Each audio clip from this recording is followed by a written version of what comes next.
Hello everyone, my name is Rajpal Raj Bhaskar और आज के सेशन में हम डिस्कस करेंगे dairy herd management and feeding and milking.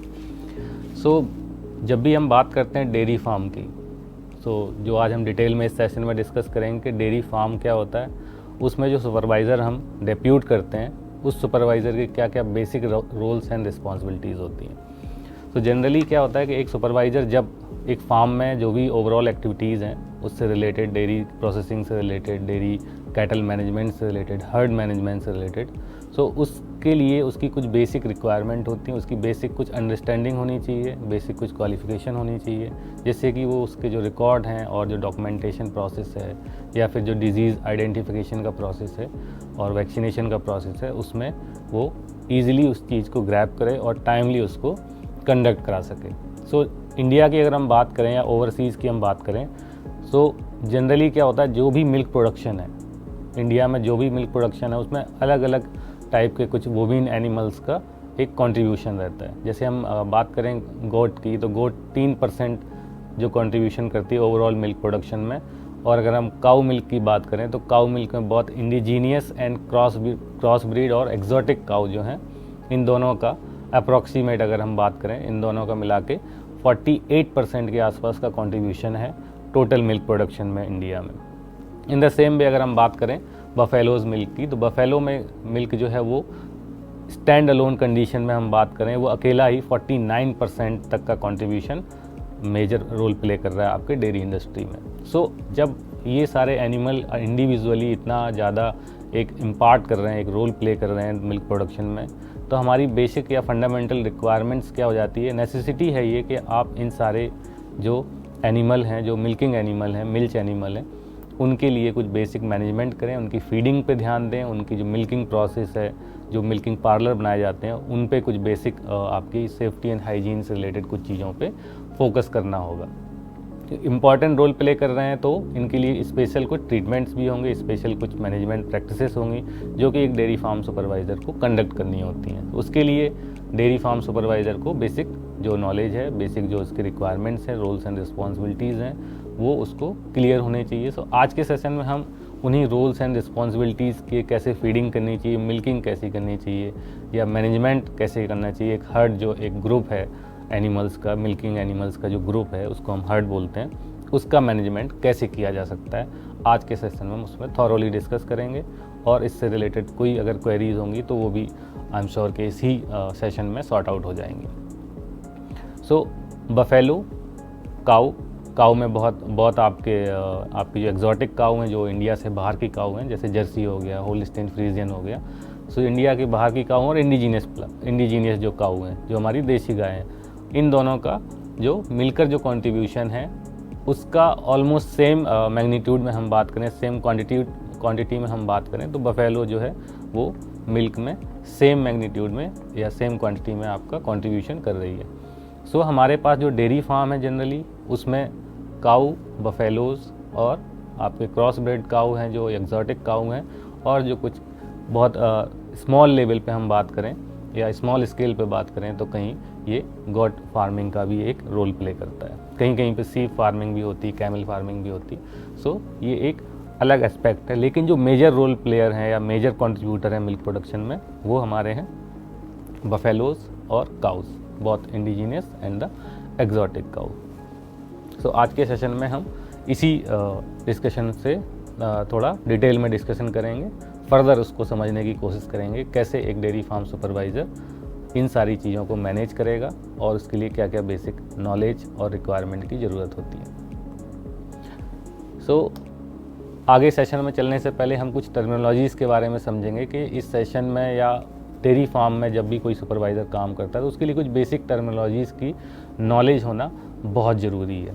वो बेसिक टर्मिनोलॉजीज़ क्या है कि हम बात करें डेयरी फार्म सुपरवाइज़र का मेन रोल क्या है कि जो भी उस डेयरी फार्म में एक्टिविटीज़ हो रही हैं उनकी प्लानिंग करना, और जो मैनेजर हैं या आपके और जो आउटसाइडर कोई चीज़ अगर आप आउटसोर्स कर रहे हो, उससे आप फीड आउटसोर्स कर रहे हो, से आप वाटर के लिए मैनेजमेंट कर रहे हो कि कितना ड्रिंकिंग वाटर, कितना कैटल फीड, कितना आपका कंसनट्रेट आप यूज़ कर रहे हैं, कितना कंपाउंड कैटल फीड आप यूज़ कर रहे हैं, तो इन सारी चीज़ों की प्लानिंग और उससे रिलेटेड जो एग्जीक्यूशन है वो एक डेयरी फार्म सुपरवाइज़र को करना पड़ता है, जिससे कि जो डेयरी फार्म के डे टू डे ऑपरेशन है वो ईजिली कंडक्ट हो सके। तो इसी सिस्टम में हम क्रॉस ब्रेड एनिमल्स की बात करें तो ये वो एनिमल्स हैं जो दो डिफरेंट टाइप्स की ब्रेड को आपस में क्रॉस करके बनाए जाते हैं। तो इनका स्पेशल पर्पस होता है, से मिल्किंग के लिए करते हैं, कहीं पे किसी में आपके डिजीज़ रेजिस्टेंट अच्छा होता है। सो ये एक क्रॉस ब्रेड भी इम्पॉर्टेंट रोल प्ले करता है। डेयरी की बात करें तो डेयरी क्या है, एक ऐसा प्लांट में बोल सकते हैं या प्रोसेसिंग यूनिट बोल सकते हैं जहाँ पे मिल्क प्रोडक्शन, मिल्क प्रोसेसिंग और इसकी सेल्स रिलेटेड सारी एक्टिविटीज़ वहाँ पे होती हैं। डेयरी एनिमल वो एनिमल जो डेयरी में मिल्क के प्रोडक्शन में इम्पॉर्टेंट रोल प्ले करते हैं। जनरली और भी एनिमल्स होते हैं लेकिन उनका डेयरी के पर्पज़ से या हम बात करें मिल्क प्रोडक्शन के पर्पज़ से उतना रोल प्ले नहीं होता है। इसी सिस्टम में हम अगर आगे देखें तो डेयरी फार्मर्स हैं। डेयरी फार्मर का मेन रोल क्या होता है कि वो जो भी मिल्चिंग एनिमल हैं, मिल्चिंग एनिमल जो आपके मिल्क प्रोडक्शन में एक इम्पॉर्टेंट रोल प्ले कर रहे हैं, उनके लिए फार्मिंग करना। से आप जनरली रूरल एरिया में देखते होंगे कि जो फार्मर्स हैं वो अपने एग्रीकल्चरल प्रैक्टिस के अलावा आप देखेंगे कि वो डेयरी फार्म बनाते हैं जहाँ पे वो से 5, 10 या 20 एनिमल्स के साथ डेयरी प्रोडक्शन करेंगे, दूध मिल्क प्रोडक्शन करते हैं और उस मिल्क को फर्दर आपके डेयरी में सेल कर देते हैं। सो डेयरी में मिल्क प्रोडक्शन से रिलेटेड जितनी एक्टिविटीज़ हैं उनमें जो डेयरी फार्मर्स हैं वो बहुत ही क्रूशियल या इम्पॉर्टेंट रोल प्ले करते हैं। इसी सिस्टम में अगर हम आगे बात करें तो एग्जॉटिक कैटल क्या होते हैं, जो इंडिया से बाहर के जो भी हमारे एनिमल्स हैं, जैसे हमने पहले डिस्कस किया है कि जो आपका जर्सी जो हमारी ब्रीड है या जो होल्स्टीन फ्रीजियन ब्रीड है जो इंडिया में, जर्सी बहुत कॉमन इंडिया में, उसके अलावा देसी गाय हैं। सो जर्सी जो है वो एग्जॉटिक कैटल ब्रीड का एक पार्ट है। इंडिजीनियस कैटल जो इंडिया में ही आपकी जो ब्रीड है, जो इंडियन ब्रीड है, उनका मिल्क प्रोडक्शन कंपैरेटिवली जर्सी से थोड़ा सा कम रहता है। सो इंडिजीनियस और एग्जॉटिक कैटल में ये डिफरेंस है कि आप जो कंट्री से बाहर की ब्रीड्स हैं उनको हम एग्जॉटिक कैटल बोलते हैं, और जो इंडिजीनियस मतलब देसी गाय हैं जो यहीं पे जिनका हम बोलें तो यहीं पे उनका उत्पत्ति हुई है, यहीं से उनका जो नाम है एक्चुअली वो किया गया है, तो उनको हम इंडिजीनियस बोलते हैं। तो ये सारी बेसिक जो टर्मिनोलॉजीज़ हैं, जैसे लाइव स्टॉक मैनेजमेंट भी इसी का पार्ट है कि आप जितनी भी चाहे आप गोट फार्मिंग हो, चाहे आप बफेलो फार्मिंग हो, चाहे आप काऊ फार्मिंग हो, चाहे आप पोल्ट्री फार्मिंग की बात करें, शीप फार्मिंग की बात करें, आप बात करें पिगरीज की बात करें, तो ये सारी चीज़ें जो हैं वो लाइव स्टॉक मैनेजमेंट के अंदर आ जाती हैं। तो एक डेफिनेट फार्म में, एक डेफिनेट पीस ऑफ लैंड में जब ये सारी एक्टिविटीज़ हम परफॉर्म करते हैं तो उसको हम लाइव स्टॉक मैनेजमेंट का नाम देते हैं। सो ये एक इम्पॉर्टेंट रोल प्ले करता है आपके डेयरी इंडस्ट्री में। जब तक ये सारी एक्टिविटीज़ कोई डेयरी फार्मर करेगा नहीं, तब तक हमारे पास जो मिल्क प्रोडक्शन है वो मिनिमम रहेगा या ऑलमोस्ट हम बोलें डिमांड से कम रहेगा। सो ये डिमांड सप्लाई गैप जो है, जो कि अभी भी एग्जिस्ट कर रहा है, लेकिन डेयरी फार्मर्स की ये कोशिश है, और जो हम इस कोर्स में डिस्कस करेंगे वो यही हमारा डिस्कशन रहेगा कि एक डेयरी फार्म सुपरवाइज़र कैसे इन डिमांड को पूरा करने के लिए जो डिजीज़ हैं या हमारा जो रिकॉर्ड होना चाहिए, प्रॉपर डॉक्यूमेंटेशन कैसा होना चाहिए, मिल्किंग की सही प्रोसेस क्या होनी चाहिए, हम जो एनिमल्स हैं उनको किस तरह से फीडिंग करें कि वो एक अच्छा प्रोडक्शन करें मिल्क का, एक हेल्दी मिल्क प्रोड्यूस करें, और उनकी जो पर्सनल हेल्थ है, जो एनिमल्स की हेल्थ है, वो भी उसमें एक इम्पॉर्टेंट रोल प्ले करेगी। सो ये सारे जो टर्म्स हैं ये एक डेयरी फार्म सुपरवाइज़र को पता होने चाहिए, जिससे कि फ़र्दर वो आगे कम्युनिकेट करने में आसानी रहे उसको। ये एक टेक्निकल वर्ड का एक क्राइटेरिया है कि आप कैसे टेक्निकली ये डिफ़ाइन करेंगे कि किस टाइप का एनिमल है और उसको क्या फीडिंग करनी है, उसकी मिल्किंग प्रोसेस आप कैसे करेंगे। ये सारी चीज़ें आपको यहाँ से क्लियर होंगी इस सेशन में। आज के सेशन में हम जनरल डिस्कशन करेंगे फीडिंग और मिल्किंग पे।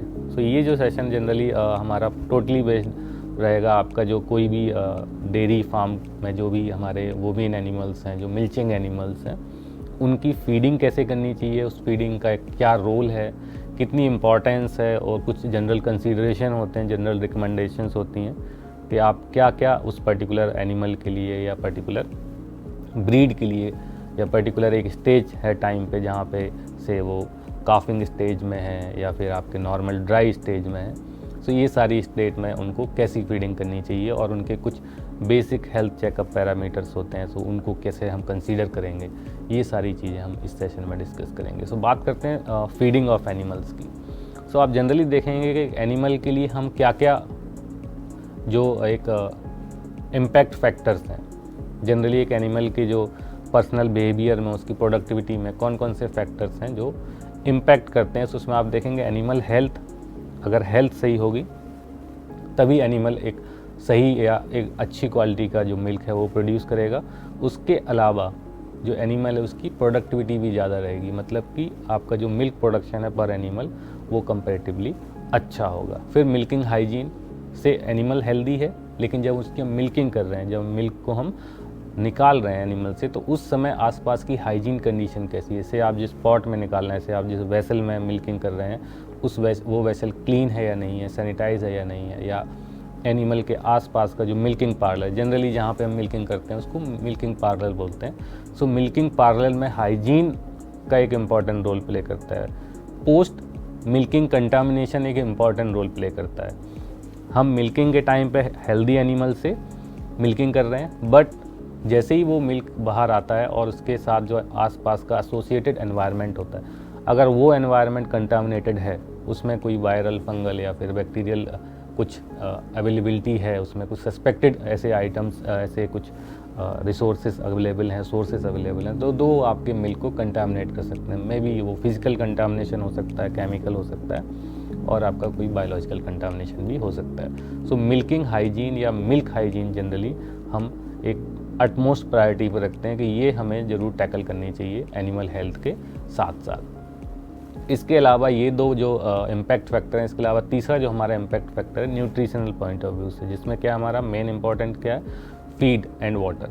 फीड जनरली क्या है, जो हम लोग खाते हैं उसको हम फूड बोलते हैं, और जो एनिमल के लिए हम देते हैं उसको फीड बोलते हैं। सो जो फीडिंग है, अगर फीडिंग प्रॉपर नहीं होगी, से जनरली बॉडी वेट के हिसाब से करते हैं या स्टेज ऑफ मिल्किंग के हिसाब से करते हैं कि जो एनिमल है उसका बॉडी वेट कितना, अकॉर्डिंगली उसको भी प्रोटीन की रिक्वायरमेंट होगी, या उसको कुछ ग्रीन क्रॉप्स की रिक्वायरमेंट होगी, कुछ मिनरल्स की रिक्वायरमेंट होगी, और उसकी प्रॉपर मेटाबॉलिक एक्टिविटीज़ के लिए हमें कुछ सर्टेन क्वांटिटी ऑफ वाटर की रिक्वायरमेंट पड़ती है। सो ये न्यूट्रिशनल पॉइंट ऑफ व्यू से और हेल्थ पॉइंट ऑफ व्यू से, जब किसी पर्टिकुलर एनिमल को सही से न्यूट्रिशन दिया जाएगा, उसकी जो फीडिंग है वो प्रॉपर होगी, बैलेंस डाइट के थ्रू होगी, तभी हम उससे एक हेल्दी एनिमल को आपको डेवलप कर सकते हैं। जनरली हेल्दी एनिमल रखने के लिए, हेल्दी एनिमल परचेज़ करना इज़ अ डिफरेंट थिंग, और उसको हेल्दी बनाए रखने के लिए आपको फीडिंग प्रॉपर करनी होगी। उसके लिए एक जो पोर्टेबल वाटर है, ड्रिंकिंग वाटर है,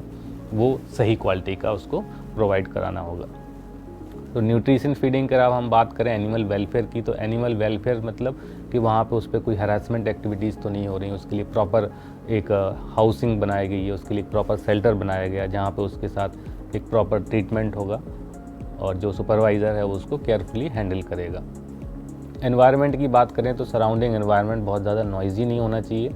ऐसा नहीं होना चाहिए कि जहाँ पे एनिमल को रेस्ट करना है वहाँ पे बहुत ज़्यादा नॉइज़ है, बहुत ज़्यादा वहाँ पे शोर शराबा है, जिससे कि जो एनिमल है वो प्रॉपर रेस्ट नहीं कर पाएगा और फर्दर उसकी हेल्थ को वो नेगेटिवली इम्पैक्ट करेगा। Then we have socio economic management, मतलब कि जो सोशल इकोनॉमिक, जहाँ पे हम इकोनॉमिक की बात करें तो उससे कुछ पैसा कमाने की हम बात कर रहे हैं। सो वो एक लिमिटेड हम बात करें या ऑप्टिमाइज्ड कंडीशन में करना चाहिए, किसी पर्टिकुलर एनिमल को ओवर एक्सप्लॉइट नहीं करना चाहिए। सो ये जो मैनेजमेंट एक्टिविटीज़ हैं जहाँ पे हम अल्टीमेटली कुछ पैसा कमाने की बात कर रहे हैं, कुछ इकोनॉमिक एडवांटेज की बात कर रहे हैं आउट ऑफ दैट हर्ड वो ग्रुप जहाँ से हम मिल्क प्रोडक्शन कर रहे हैं और फर्दर उसको हम आगे किसी डेयरी में प्रोसेसिंग के लिए सेल कर रहे हैं, या वहीं पे इंटीग्रेटेड डेयरी प्लांट है जिसमें डेयरी फार्म भी है और प्रोसेसिंग प्लांट भी है। तो ये जो सारे इम्पैक्ट फैक्टर हैं हम बात करें, इन सारे इम्पैक्ट फैक्टर्स को कंसीडर करना चाहिए और इन पे एक मेजर आपको थॉट करनी चाहिए कि आप इसमें प्रॉपर थिंकिंग के साथ ही आगे बढ़ें। तो ये फीडिंग और एनिमल वेलफेयर से रिलेटेड या डेयरी जो फार्मिंग प्रैक्टिसेस है उनके सर्टेन ऑब्जेक्टिव्स हैं, उनको हम कैसे टैकल करते हैं। तो फीडिंग में हमने जैसे डिस्कस किया कि एक न्यूट्रिटिव फूड आपको देना चाहिए एनिमल को, जो कि अगर हम टोटल कॉस्ट इन्वेस्टमेंट की बात करें डेयरी फार्म पे, पर एनिमल बात करें, हम ओवरऑल बात करें, तो हम क्या करेंगे, हमें जो प्रोडक्ट मिल रहा है वो क्या मिल रहा है, मिल्क मिल रहा है। सो टोटल मिल्क प्रोडक्शन में जो कॉस्ट होगी उसका 70% के आसपास का जो हिस्सा है वो सिर्फ और सिर्फ मिल्क फीडिंग से आता है और एनिमल फीडिंग से। सो एनिमल फीडिंग अगर कॉस्ट का एक इम्पॉर्टेंट रोल प्ले कर रहा है, मिल्क प्रोडक्शन की कॉस्ट का एक इम्पॉर्टेंट रोल फीडिंग है, तो जो फीडिंग कर रहे हैं हम उसमें जो मटेरियल हम चूज़ कर रहे हैं वो भी एक इम्पॉर्टेंट रोल प्ले करता है, क्योंकि हम इतनी जो कॉस्ट हम पे कर रहे हैं, इतना हम जो इन्वेस्टमेंट कर रहे हैं प्रोडक्शन में, अगर वो सही जगह नहीं है, राइट डायरेक्शन में नहीं है, राइट अप्रोच हमने फॉलो नहीं की है, तो उस केस में क्या होगा कि आपका जो मिल्क प्रोडक्शन है वो उतना प्रॉपर नहीं हो पाएगा। सो हमें जो 70% कॉस्ट हम इनपुट दे रहे हैं वो बहुत ही सिलेक्टिव देना चाहिए, बहुत ही वाइजली सिलेक्ट करना चाहिए जो फीड हम एनिमल के लिए कर रहे हैं। तो इसमें डिफरेंट टाइप के फीड भी आते हैं। आप चाहे तो क्रॉप रेसिड्यूज़ खिला सकते हैं, ग्रीन क्रॉप्स खिला सकते हैं, ग्रीन फॉडर खिला सकते हैं। फर्दर उसको ऑयल केक्स जो हमारे ऑयल प्लांट्स हैं, मस्टर्ड ऑयल प्लांट्स से आप देखेंगे तो मस्टर्ड में जो एक्सपेयर के थ्रू हमने मस्टर्ड सीड से हमने क्या किया, ऑयल को रिमूव कर लिया, ऑयल को एक्सट्रैक्ट कर लिया। उसके बाद देखेंगे कुछ उसमें खली, जो हम जनरली हिंदी में बोलते हैं खली, और इंग्लिश में हम जनरल टर्म्स देते हैं उसका ऑयल केक्स। तो ऑयल केक में बहुत सारे मिनरल्स होते हैं, वो भी अगर हम फीडिंग करते हैं जनरली या काऊ या बफेलोस को, तो उससे क्या होगा कि आपके जो न्यूट्रिटिव बैलेंस है एनिमल की बॉडी के अंदर, जो न्यूट्रिशन बैलेंस होना चाहिए, वो इस सारे प्रोडक्ट्स और बाई प्रोडक्ट्स के थ्रू मेंटेन कर सकते हैं। इसके अलावा बहुत सारे कैटल फीड बनाने वाली कंपनियां हैं जो डायरेक्ट सोर्स भी आपको प्रोवाइड कराती हैं। आप वहां से डायरेक्ट परचेज़ कर सकते हैं, जो बैलेंस डाइट के हिसाब से बनाते हैं, और एनिमल को डेली डाइट के हिसाब से, डेली रिकमेंडेड डोज के हिसाब से आप अगर फीड करेंगे तो एक हेल्दी एनिमल को आप मेंटेन कर सकते हैं। नॉर्मल की हम बात करें, जो एडल्ट मीन्स जहाँ पे हम मिल्किंग कर सकते हैं, उसकी हम फीडिंग की बात करें तो इनको 4 से 6 kg ड्राई एंड 15 से 20 kg आपको ग्रीन फॉडर पर डे की रिक्वायरमेंट होती है। तो अकॉर्डिंगली अगर आप 10, 15, 20, 50, 100 जैसे भी आपके अंदर आपके डेयरी फार्म में एनिमल्स हैं, उसके अकॉर्डिंग आपको फॉडर मैनेजमेंट करना होगा। ड्राई फॉडर भी रखना होगा, ग्रीन फॉडर भी रखना होगा, और पर डे के हिसाब से कैलकुलेशन करके उसकी अवेलेबिलिटी भी इंश्योर करनी होगी। ये काम एक डेयरी सुपरवाइज़र का होता है। सो अगर हम लेग्यूम्स और नॉन लेग्यूम्स ग्रीन फॉडर की बात करें, लेग्यूम्स जनरली जो दलहनी पार्ट होते हैं, चाहे आप उसमें मसूर, मूंग और भी दलहनी चीज़ों की बात करते हैं, सो ये अगर इसकी बात करें तो 1:3 के प्रोपोर्शन में हम यूज़ करेंगे। मतलब लेग्यूम्स और नॉन लेग्यूम्स के बीच में जो रेशियो होगा दैट वुड बी अराउंड 1:3। तो ये भी जो एक डेयरी सुपरवाइज़र है उसको ये पता होना चाहिए कि उसको कितना रेशियो मेंटेन करना है। अगर ओवर डोजिंग कर रहे हैं या हम बोलें अंडर डोजिंग कर रहे हैं, तो वो दोनों ही केस में हेल्दी एनिमल नहीं आप डेवलप कर सकते। हेल्दी एनिमल की जो हेल्थ है वो प्रॉपर मेंटेन नहीं कर सकते for the long term. Surplus amount मतलब जो हमारे पास ज़्यादा अमाउंट में साइलेज ग्रीन हमारा फॉडर अवेलेबल है, तो उसको हे और साइलेज के फॉर्म में आप स्टोर कर सकते हैं। सीजनल चीज़ें हैं तो उसको हमें थ्रू आउट द ईयर अगर फीड करना है एनिमल को, तो उसके लिए हमें सर्टेन स्टोरेज फिक्स करना होगा, जिससे क्या होगा कि उस स्टोर को, जो ग्रीन फॉडर है उसको स्टोर करेंगे तो वो साइलेज के फॉर्म में आप स्टोर कर सकते हो या फिर हे के फॉर्म में आप स्टोर कर सकते हो। दोनों में से मॉइस्चर कंटेंट का फ़र्क है। सो कहीं ड्राई फॉर्म में रहता है, कहीं वेट फॉर्म में रहता है। और फर्दर उसको आप जब भी एनिमल को जब आपको फीड करना है तो आप उसी पर्टिकुलर बंकर से, आप उसी पर्टिकुलर स्ट्रक्चर से आप ये फॉडर को निकाल के और डेली फीडिंग कर सकते हो। उसकी डिज़ाइन प्रॉपरली होती है कि कितने काऊ आपके या कितने एक हर्ड में कितने आपके मिल्चिंग एनिमल हैं या टोटल एनिमल कितने हैं, उनकी फीडिंग के हिसाब से ही हे और साइलेज का जो पूरा स्ट्रक्चर होता है उसकी डिज़ाइन की जाती है। NDDB जनरली क्या है, नेशनल डेयरी डेवलपमेंट बोर्ड। सो इनके द्वारा बहुत सारे सॉफ्टवेयर डेवलप किए गए हैं डेयरी फार्म के लिए। उन सॉफ्टवेयर में आपको पूरा बैलेंस डाइट के हिसाब से, आप अगर जनरल एंट्री करेंगे, बेसिक एंट्री उसमें कर देंगे, तो जो भी बैलेंस डाइटिंग होगी वो उस सॉफ्टवेयर में आपको दिखा दिया जाएगा कि आप एक एनिमल को इस स्टेज पे, इस एज पे आप इतनी फीडिंग करेंगे जिससे कि वो हेल्दी रहेगा। सो वो सॉफ्टवेयर ही आप परचेज़ कर सकते हैं, जो कि नेशनल डेयरी डेवलपमेंट बोर्ड ने डेवलप किया है, अडॉप्ट कर सकते हैं आप उसको। ये जो फीडिंग कर रहे हैं वो किसी भी एनिमल की बॉडी मेंटेनेंस के लिए, उसके प्रोडक्शन के लिए। एक चीज़ इसके अलावा और रिक्वायरमेंट होती है जो कि प्रोटीन बाईपास या बाईपास प्रोटीन। जनरली क्या होता है कि जब हम नॉर्मल प्रोटीन इनटेक करते हैं, नॉर्मल प्रोटीन देते हैं, तो वो फर्स्ट जो हमारा रीमन है, जो एनिमल का हम जनरली बोलते हैं, जहाँ पे डाइजेशन प्रोसेस होती है, वो रीमन बोलते हैं, वहाँ उसके फर्स्ट हाफ में ही ये प्रोटीन जो है वो आपकी डिकम्पोज हो जाती है। हम बात करें ब्रेक डाउन हो जाता है इसका। सो वहाँ पे जितना रिक्वायरमेंट है वो पूरा हो गया। हम बाईपास प्रोटीन तब देते हैं जो जिससे कि जितनी रिक्वायरमेंट है वो सेकेंड पार्ट में भी जाके एनिमल के जो रीमन है उसके सेकेंड हाफ में या सेकेंड पार्ट में जाके भी वहाँ पे कुछ ब्रेक डाउन हो, जिससे कि प्रॉपर प्रोटीन इनटेक या प्रॉपर प्रोटीन एब्जॉर्प्शन हो सके एनिमल के शरीर में। इसके अलावा मिनरल्स होंगे, बेसिक मिनरल्स होते हैं जो जैसे हमें मिनरल्स की रिक्वायरमेंट होती है, in the same way animals को भी उनकी प्रॉपर मेटाबॉलिक एक्टिविटीज़ के लिए, उनमें जो भी मेटाबॉलिक एक्टिविटीज़ हो रही हैं उसके लिए एक मिनरल्स फीड की रिक्वायरमेंट होगी, जिससे कि वो उनकी मेटाबॉलिज्म अच्छी होगी और फर्दर वो आगे एक हेल्दी एनिमल की तरह वर्क करेंगे, हेल्दी एनिमल की तरह एक्ट करेंगे और आपका मिल्क प्रोडक्शन है दैट विल बी इंक्रीज्ड। इसके अलावा अगर आप जनरली होता है कि हम क्या करते हैं फार्म में एनिमल फीड को चेंज करते रहते हैं, सो वो चेंज ऐसा नहीं होना चाहिए कि बहुत ज़्यादा सडन है। से आज आपने कोई और फीड दिया और 2 घंटे 3 घंटे 4 घंटे या सेम डे आप अलग अलग तरह की फीड दे रहे हैं।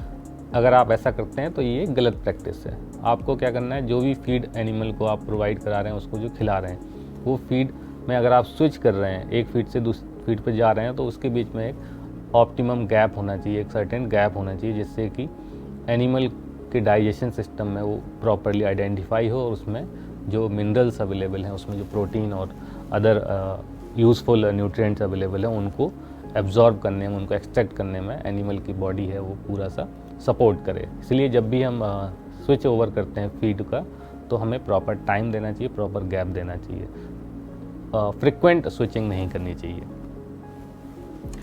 और जो आप फीडिंग एनिमल को खिला रहे हो, उसमें से आपने ग्रीन जो हरा चारा लाते हो, आप ग्रीन फॉडर लाते हो, अगर उसको एज इट इज़ रखते हो तो आपने जनरली ऑब्जर्व किया होगा कि उसमें जो एनिमल जब उसको फीड करते हैं, एनिमल जब उसको खाते हैं, तो उस समय बहुत ज़्यादा लॉस होता है। सो लॉस को मिनिमाइज़ करने के लिए, लॉस को कम रखने के लिए, या आप बात करें कि एलिमिनेट करना है अगर आप लॉस को, जो कि जनरल प्रैक्टिस में पूरी तरह से पॉसिबल नहीं है कि आप पूरा लॉस जो एलिमिनेट कर दें, तो उस केस में आप क्या कर सकते हैं कि जो ग्रीन फॉडर आपने लिया हुआ है उसको सर्टेन साइज़ का चॉप करके, जिसके लिए आपके चैफ कटर भी आते हैं, मैनुअल ऑपरेटेड आते हैं, और अगर आप बड़ा फार्म है आपका तो उसमें ऑटोमेटिक ऑपरेटेड भी आते हैं, मशीन ऑपरेटेड भी आते हैं, डीजल ऑपरेटेड भी आते हैं। सो उस चैफ कटर से एक सर्टेन लेंथ का जो फॉडर है उसको एक सर्टेन लेंथ में काट के और उसको फिर फीडिंग करेंगे, जिससे कि आपका जो वेस्टेज है वो मिनिमम होगा और जो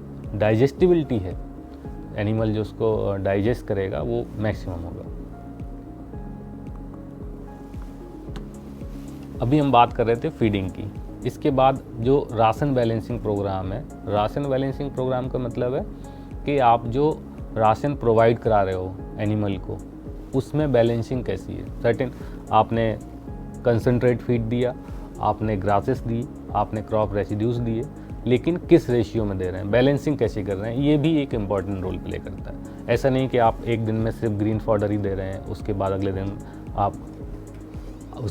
दिन आप ग्रीन फॉडर के अलावा ड्राई फॉडर दे रहे हैं। सो ये जो बैलेंसिंग है, ये बैलेंसिंग आपको करनी पड़ती है। सो यही इस राशन बैलेंसिंग प्रोग्राम का मेन, हम बात करें, ऑब्जेक्टिव है, या इसकी इम्पोर्टेंस तभी पता चलती है जब आप प्रॉपर बैलेंसिंग के साथ डाइट आप प्रोवाइड करा रहे हैं। अगर आप इम्बैलेंस डाइट करते रहे हैं, इम्बैलेंस बैलेंसिंग प्रोग्राम आप फॉलो कर रहे हैं, तो उस केस में क्या होगा, जो न्यूट्रिएंट्स की अवेलेबिलिटी, जो न्यूट्रिएंट्स मिलने चाहिए वो उस रेशियो में नहीं मिलेंगे, उतने प्रॉम्प्ट नहीं मिलेंगे जितना कि रिक्वायरमेंट है एक एनिमल बॉडी के लिए। सो आप एक proper ration balancing programme follow करेंगे, जिसमें कि आप डिफरेंट टाइप के राशन को सर्टेन रेशियो में और सर्टेन टाइम के हिसाब से आप बाइफरकेट कर लेंगे कि इस टाइम में आपको ये राशन देना है और इस पर्टिकुलर रेशियो में देना है। सो इम्बैलेंस जो राशन प्रोग्राम है उसको आपको अवॉइड करना है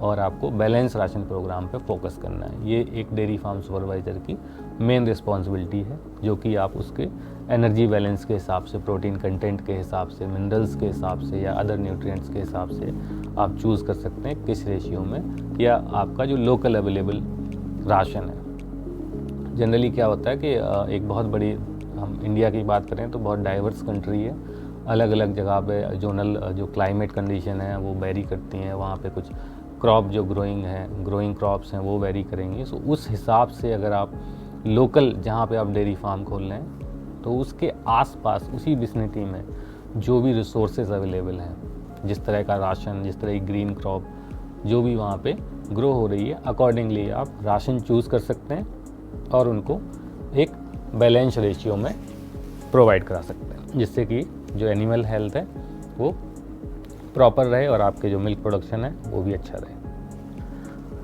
सो इम्पॉर्टेंस की बात करते हैं बेनिफिट की। सो अगर आप बेनिफिट देखें अगर इसके राशन बैलेंसिंग प्रोग्राम के, तो इसमें सबसे अच्छी चीज़ क्या है कि अगर हमें ये पता है कि कौन सा किस टाइप का राशन या किस टाइप का जो फीड है वो किस रेशियो में देना है, तो हम अननेसेसरी खर्चे या कॉस्ट से बच जाएंगे। हमारी डेली इनकम है वो उसमें इम्प्रूवमेंट होगा, अननेसेसरी लॉस नहीं होगा। और जो मिल्क प्रोडक्शन है उसमें जो फैट और एसएनएफ की कंडीशन है, एसएनएफ का जो रेशियो है उसमें जो परसेंटेज है वो भी आपकी इम्प्रूव्ड होगी। सो जो रिक्वायरमेंट है, जो बैलेंस डाइट की फंडामेंटल रिक्वायरमेंट्स है, वो बेनिफिट आपको यहाँ पे देखने को मिलते हैं कि जो एनिमल की हेल्थ है, जनरल हेल्थ है, वो इम्प्रूव रहेगी और जो उसमें रिप्रोडक्शन की एफिशिएंसी है that will be also increased. और अगर काफिंग की स्टेज की बात करें तो काफिंग स्टेज में जो उसका काफ होगा वो भी हेल्दी होगा। तो ये सारे बेनिफिट्स हैं। आप जब भी एक इम्प्रूव्ड राशन की बात करें या बैलेंस डाइट की बात करें या हम राशन बैलेंसिंग प्रोग्राम की बात करें, तो उससे आपकी जो इनकम है वो इंक्रीज़ होगी, हेल्थ जो है एनिमल की वो प्रॉपर रहेगी और जो रिप्रोडक्शन एफिशिएंसी है वो भी इंक्रीज़ हो जाएगी। और इसी सिस्टम में हम क्या करेंगे कि protein content, fat content, SNF content, ये सारी चीज़ें भी इम्प्रूव हो जाती हैं अगर आप बैलेंस राशन प्रोग्रामिंग को फॉलो करते हैं। नॉर्मल फीडिंग के अलावा कंपाउंड कैटल फीड भी होती है, जनरली जो कंपनियां, कैटल फीड कंपनियां वो प्रोड्यूस करती हैं, उनका प्रोडक्शन होता है, आप उनको मार्केट से परचेज़ कर सकते हो और उसको आप फीड के आप अपने जो कैटल हैं उनको फीड कर सकते हो, जो हर्ड है उसमें आप फीडिंग कर सकते हो। सो मार्केट में बहुत तरह तरह के कंपाउंड कैटल फीड अवेलेबल हैं, कुछ सस्ते होंगे, कुछ महंगे होंगे, लेकिन आपके जो एनिमल है उसके लिए वो पैलेटेबल होंगे। पैलेटेबल मतलब कि खाने के लायक, कि एनिमल को आप उसको सर्व कर रहे हैं तो उनके खाने के हिसाब से होना चाहिए। अब ये जो कंपाउंड कैटल फीड हैं ये डायरेक्ट न्यूट्रिएंट प्रोवाइड कराते हैं।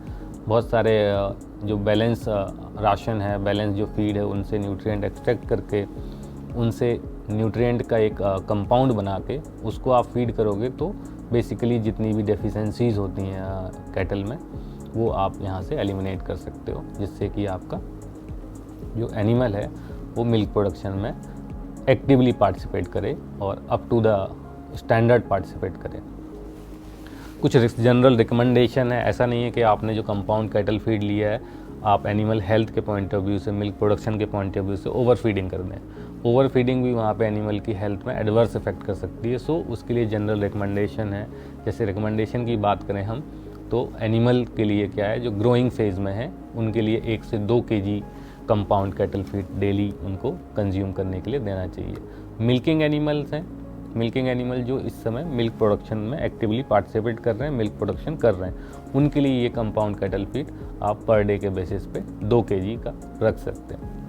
और एडिशनल ग्रोथ के लिए, बॉडी की एडिशनल ग्रोथ के लिए आप इसको 400 ग्राम टू 500 ग्राम, आप 400 ग्राम काउज को सप्लीमेंट करेंगे और 500 ग्राम बफेलोज को सप्लीमेंट करेंगे, जितना वो मिल्क प्रोडक्शन कर रही है उसके बेसिस पे से। अगर 5 लीटर कर रही है तो अकॉर्डिंगली आप उसमें 400 ग्राम पर लीटर मिल्क के हिसाब से फीडिंग को इंक्रीज़ कर देंगे मिल्किंग टाइम में, और बफेलोज के केस में ये 500 ग्राम पर लीटर मिल्क के हिसाब से आप इंक्रीज़ कर देंगे। सो इससे जो मिल्क प्रोडक्शन है वो भी अच्छा होगा और एनिमल हेल्थ भी उसमें इम्प्रूव्ड रहेगी। तो बाईपास प्रोटीन फीडिंग सिस्टम है, ये भी आपको जनरली जितनी भी फर्म है वहाँ पे आपको पंजाब में आप बात करें, कर्नाटका में, बिहार में भी ये सब जो फर्म है, यूपी में भी बहुत सारे फर्म है जहाँ पे ये कंपाउंड का और बाईपास प्रोटीन फीड का प्रोडक्शन होता है। सो प्रोटीन जनरली क्या है, बॉडी बिल्डिंग एक सप्लीमेंट के हम बात करें कि प्रोटीन जो है वो बॉडी बिल्डिंग सप्लीमेंट है, जो आपके एनिमल की फिजिकल ग्रोथ भी इंक्रीज़ करेगा, फिजिकल ग्रोथ को भी रोबस्ट कर देगा, इम्प्रूव कर देगा, एज वेल एज जो मिल्क प्रोडक्शन है वो भी अच्छा हो जाएगा। सो बाईपास प्रोटीन फीड करना हम बात करें एक इसेंशियल पार्ट हो जाता है या नेसेसरी पार्ट हो जाता है एक मिल्क फीडिंग सिस्टम का। बाईपास प्रोटीन की जो फीडिंग करनी है उसका सिलेक्शन और उसकी जो फीडिंग का टाइम है, फीडिंग का जो क्वांटिटी है, वो भी मिल्क सुपरवाइज़र को एग्जीक्यूट करनी होती है, उसको आपको रिलाई करनी होती है, उसको आपको डेप्यूट करना होता है, कंडक्ट करना होता है। सो बेनिफिट क्या है कि आपको सस्ते दामों में, हम बात करें बहुत चीप रेट में प्रोटीन अवेलेबिलिटी हो जाएगी अगर आप किसी फॉर्म से ख़रीदते हैं, और जो डाइटरी जो हमारी डाइटरी प्रोटीन है उसका यूटिलाइजेशन बेहतर हो जाता है जो हम नॉर्मल डाइट से देते हैं, और improved growth and milk production, ये ओवरऑल इसके कुछ बेनिफिट हैं जो बाईपास प्रोटीन फीड है। सो जनरल रिकमेंडेशन यही है कि आप अपने जो मिल्किंग एनिमल्स हैं या आपके जो डेयरी फार्म के जो एनिमल हैं उनको बाईपास प्रोटीन सर्टेन या ऑप्टिमम क्वांटिटी में खिलाई जाए, जैसा कि रिकमेंडेड डोज होती है। Mineral mixture, compound, bypass protein, इसके बाद बात करते हैं मिनरल मिक्सचर की। मिनरल मिक्सचर क्या है, जो भी मिनरल्स की रिक्वायरमेंट बॉडी में है, कुछ मिनरल्स हम वाटर के थ्रू, जो ड्रिंकिंग वाटर है, पोर्टेबल वाटर, उसके थ्रू कुछ मिनरल्स जो हैं बॉडी में चले जाते हैं और मेटाबॉलिज्म को अच्छा कर देते हैं। इसके अलावा आप इनकी डायरेक्ट फीडिंग भी कर सकते हैं, इसके लिए भी बहुत सारी कंपनियां हैं जो मिनरल मिक्सचर को बनाती हैं। सो प्रॉपर मेटाबॉलिज्म के लिए आपको मिनरल मिक्सचर चाहिए, और कौन कौन से मिनरल जो हैं वो इसेंशियल हैं, उनकी क्या क्वांटिटी आपको देनी है, वो कंपनियां जो हैं वो जनरली आपको प्रोवाइड करा देती हैं। आप वहाँ से डायरेक्ट पैकेट के फॉर्म में परचेज़ कर सकते हैं। वहाँ पे रिकमेंडेड डोज भी लिखी होगी कि किस पर्टिकुलर टाइप के एनिमल को कितनी डोज डेली बेसिस पे आपको देनी है। सो जनरल रिकमेंडेशन इसमें ये है कि आप अपने आसपास जो भी फीड बन रहा है, जो भी मिनरल मिक्सचर बन रहा है आपके आसपास, डेयरी फार्म के आसपास, वहाँ से परचेज़ कीजिए, क्योंकि वो लोकल कंडीशन के हिसाब से, लोकल जो एनिमल की ब्रीड है उसके हिसाब से वो मिक्सचर प्रिपेयर करते हैं, उनकी एक साइंटिफिक स्टडी रहती है। बेनिफिट क्या होंगे कि अगर आप बच्चों में खिला रहे हैं तो उनकी ग्रोथ रेट अच्छी होगी, और अगर आप एडल्ट को खिला रहे हैं, मिल्चिंग एनिमल को खिला रहे हैं, तो उनमें न्यूट्रिएंट एब्जॉर्प्शन करने की जो कैपेसिटी है जैसे, और डाइजेस्टिबिलिटी भी इंक्रीज़ हो जाती है, और मिल्क प्रोडक्शन, जब एक हेल्दी एनिमल होगा तो अल्टीमेटली मिल्क प्रोडक्शन अच्छा होगा। तो ये कुछ एग्जांपल्स हैं जो आप देखेंगे कि मिल्क जो जनरल मिक्सचर है उसके लिए ये आपको डिस्प्ले पे दिख रहे होंगे, कुछ एग्जांपल हैं जो मिनरल मिक्सचर प्रिपेयर करते हैं, जहाँ पे कैटल फीड प्लांट यहाँ पे बनाते हैं। फीडिंग रिकमेंडेशन क्या होती है मिनरल मिक्सचर के लिए? अगर आप काप्स की बात करें, जो जनरली इन्फेंट की बात करें, हम एनिमल इन्फेंट की बात करें, तो उसको 20 से 25 ग्राम आप डेली बेसिस पर दे सकते हो, और अगर ड्राई एनिमल है जो जिससे आपका मिल्क प्रोडक्शन नहीं हो रहा है, उसको 50 ग्राम पर एनिमल डेली बेसिस पे आप दे सकते हो। लेकिन जो मिल्चिंग एनिमल हैं उनको आप मिल्क प्रोडक्शन के व्यू से आप देखेंगे कि 100 से 200 ग्राम पर डे पर एनिमल आपको फीडिंग करनी पड़ेगी, जिससे कि आपका मिल्क प्रोडक्शन मेंटेन रहे और इंक्रीज़ हो सके। तो ये मिनरल मिक्सचर की जनरल कंसीडरेशन है, जनरल रिकमेंडेशन है, आपको अडॉप्ट करना चाहिए। Being a dairy farm supervisor आपको इतनी अंडरस्टैंडिंग ज़रूरी है, जिससे कि आप उस डेयरी फार्म को फर्दर अच्छे लेवल पे ले जा सकें, वहाँ पे मिल्क प्रोडक्शन जो है वो प्रॉपर हो। इसके बाद बात करते हैं, हमने बात की फीडिंग की, अब हम बात करते हैं वाटर।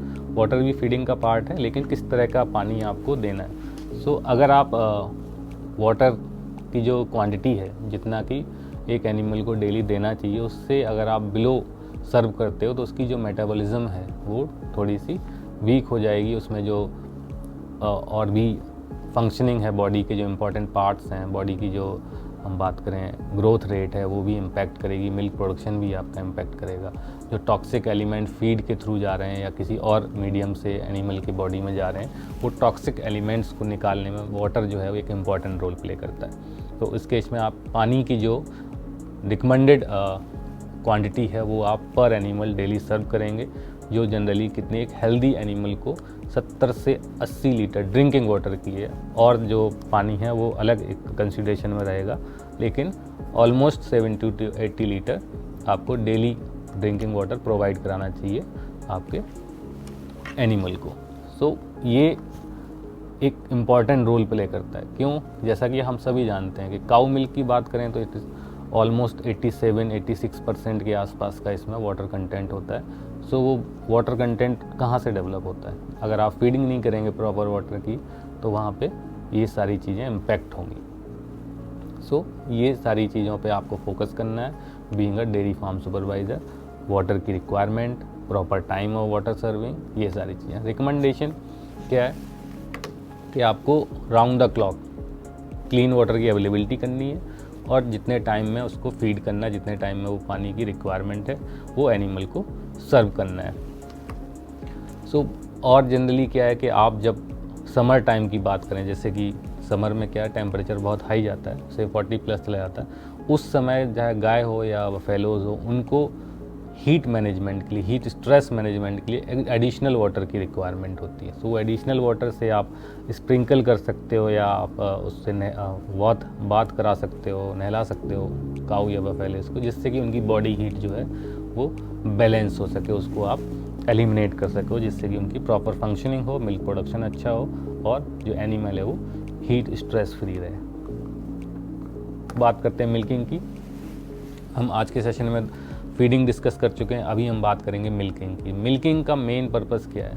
सो हार्मोन जनरली आपने सुना हुआ, ऑक्सीटोसिन नाम का हार्मोन है जो काऊ जो है उसके ब्लड स्ट्रीम में फ्लो करता है और वो अडर को एम्प्टिंग करना स्टार्ट करता है। सो इस प्रोसेस को करने के लिए कुछ लोग आर्टिफिशियल तरीके से ऑक्सीटोसिन इंजेक्ट करने लगे थे बॉडी में, जो कि एनिमल हेल्थ के लिए एज वेल एज मिल्क जो प्रोड्यूस हो रहा है उसकी क्वालिटी के लिए भी अच्छा नहीं है। सो अवॉइड करिए, आपके एक्स्ट्रा ऑक्सीटोसिन आप इंजेक्ट ना करें, रादर आप अपने एनिमल को अच्छी फीडिंग करें, उसको प्रॉपर केयर करें, जिससे कि वो जो ऑक्सीटोसिन हार्मोन है वो वैसे ही सही से सिक्रेशन होगा उसका, और ब्लड स्ट्रीम में वो फ्लो करेगा, और जो एनिमल है वो अच्छा मिल्क प्रोडक्शन करेगा। जो भी मिल्किंग प्रोसेस है वो जनरली 5 से 8 मिनट में कंप्लीट हो जानी चाहिए। इससे ज़्यादा टाइम में जो अगर आप इस प्रोसेस को कंडक्ट करते हैं, इस प्रोसेस को कंक्लूड करते हैं, तो वहाँ पे एनिमल जो है वो इरिटेट हो सकता है, और वहाँ पे मिल्क प्रोडक्शन आपका जो है वो रिड्यूस हो सकता है। सो आपको milking process within 5 to 8 minute में आपको कंप्लीट करनी है। हाइजीनिक कंडीशन होनी चाहिए, इक्विपमेंट जो आप जिसमें आप मिल्किंग कर रहे हो वो प्रॉपरली क्लीन होना चाहिए, आसपास का एरिया वेल मेंटेन्ड होना चाहिए, नॉइज़ फ्री होना चाहिए, और जो इन्वायरमेंट है जहाँ मिल्किंग पार्लर की हम बात करें, जो मिल्किंग प्रोसेस है वो जनरली मिल्किंग पार्लर में होती है, वहाँ की बात करें जो आसपास का एनवायरनमेंट है वो बहुत ही क्लीन और हाइजीनिक होना चाहिए, जिससे कि जो मिल्क आपने निकाला है, मिल्क आपने जो हार्वेस्ट किया हुआ है वो एक हेल्दी मिल्क हो, वो एक हाइजीनिक मिल्क हो, कंटामिनेशन फ्री मिल्क हो। बात करते हैं मिल्किंग के प्रोसीजर की या मेथड्स ऑफ मिल्किंग की। हैंड मिल्किंग जनरली अगर आपका जो फार्म है वो छोटा फार्म है जहाँ पे आप 5-10 एनिमल के आसपास की आपकी कैपेसिटी है, तो आप हैंड मिल्किंग प्रेफर कर सकते हो, और हैंड मिल्किंग अगर इससे ज़्यादा एनिमल हैं तो आपको फिर मशीन मिल्किंग पे फोकस करना होगा। सो मिल्किंग करने के बाद आप क्या करेंगे? जनरली सबसे पहले मिल्किंग करने से पहले जो अडर है उसको आप क्लीन करेंगे वाटर से। उसके बाद आप एक छोटे से पॉट में, छोटे से बैशल में से छोटा लो कैपेसिटी के जो बैसल्स हैं 4 लीटर 5 लीटर के बैशल्स में आप मिल्किंग करेंगे। फिर मिल्किंग के बाद उसको स्ट्रेनर से उसको क्लीन करके स्ट्रेनर के थ्रू उसको एक बड़े वेसल में आप उसको चर्न होल्डिंग की हम बात करें उसमें आप शिफ्ट कर देते हैं, जिससे कि अगर कोई हेयर कंटामिनेशन है या फिजिकल कोई कंटामिनेशन है वो स्ट्रेनर के थ्रू आप रिमूव कर सकें। इसके बाद जो आपने छोटे छोटे आपने कंटेनर में 20-30 से 50 लीटर के कंटेनर में जो आपने मिल्क को फीड कर दिया, मिल्क को आपने शिफ्ट कर दिया, उसको आप फिर चिलिंग करेंगे, उसकी कूलिंग करेंगे। बिलो 10 डिग्री पे हमें जनरली स्टोर करना होता है। सो उस 4 से 5 प्रेफरेबल टेम्परेचर होता है, 4 से 5 डिग्री सेल्सियस, वहाँ पे उसको करके और फर्दर आप उसको डेयरी फार्म के लिए अगर किसी डेयरी फार्म में सेल कर रहे हो तो वहाँ सेल कर सकते हो। आपका इंटीग्रल पार्ट है, अगर आपका इंटीग्रेटेड डेयरी है जहाँ पे आपकी प्रोसेसिंग भी होती है तो आप वहाँ भी शिफ्ट कर सकते हो। सो मशीन मिल्किंग की बात करें तो यहाँ पे वैक्यूम सिस्टम पे काम करता है। पल्सेशन होता है कुछ, वैक्यूम जनरली हम कितना रखते हैं 0.5 बार। 0.5 बार मतलब ऑलमोस्ट 50% वैक्यूम, इतना वैक्यूम क्रिएट रहेगा। पल्सेशन होता है उसमें, पल्सेशन मतलब जो साइकिल पर सेकंड या साइकिल पर मिनट चलती है वो 40 से 60 साइकिल्स पर मिनट का पल्सेशन होता है, जो कि टिट्स पे होता है, अडर पे होता है, जिससे कि जो वैक्यूम है, जो मशीन में जो वैक्यूम है उसकी वजह से जो मिल्क प्रोडक्शन है, मिल्क जो है वो चैनल के थ्रू, एक ट्यूब्स के थ्रू उस पर्टिकुलर पॉट में चला जाता है। और जो कप लाइनर होते हैं वो जनरली रबर के बने होते हैं, जिसमें टीट कप जो है वहाँ पे फिक्स करते हैं। सो मशीन मिल्किंग जनरली बड़े फार्म में हम प्रेफर करते हैं जहाँ पे मिल्क प्रोडक्शन बहुत ज़्यादा है, और ये प्रेशर आपको प्रॉपरली मेंटेन करना चाहिए।